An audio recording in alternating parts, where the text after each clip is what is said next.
அனைவருக்கும் வணக்கம். அறிவோம் வளர்வோம் என்ற ஊடகத்தின் வழியே இன்று நான் பேசப்போகும் தலைப்பு சதுப்பு நிலங்கள் ஏன் தேவை, அதை எப்படி பாதுகாப்பது.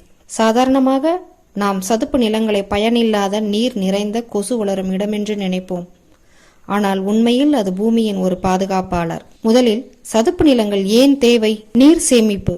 மழைக்காலத்தில் அதிகமான நீர் சேமித்து கோடை காலத்தில் நமக்கு மெதுவாக தரும். சதுப்பு நிலங்கள் ஒரு நிறைவான பெரிய தண்ணீர் டேங்க் மாதிரி செயல்படும். வெள்ளத்தை கட்டுப்படுத்தும். சதுப்பு நிலங்கள் இருந்தால் அதிக மழையிலும் வெள்ளம் உருவாகாமல் தடுக்கிறது. பறவைகள் மற்றும் விலங்குகளின் வீடு.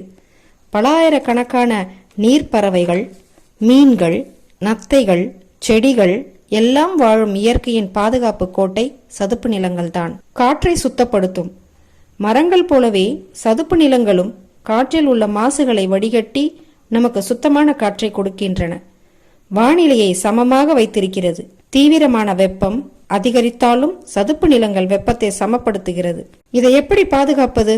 சதுப்பு நிலங்களை மண் நிரப்பி கட்டிடங்கள் கட்டுவதை தடுக்க வேண்டும். அரசு உருவாக்கும் சுற்றுச்சூழல் சட்டங்களை கண்டிப்பாக பின்பற்ற வேண்டும். பொதுவாக மக்களுக்கு சதுப்பு நிலங்கள் பற்றி விழிப்புணர்வு ஏற்படுத்த வேண்டும். இது அரசின் தலையாய கடமையாகும். பிளாஸ்டிக் குப்பை போன்றவற்றை சதுப்பு நிலங்களில் போடாமல் பாதுகாக்க வேண்டும்.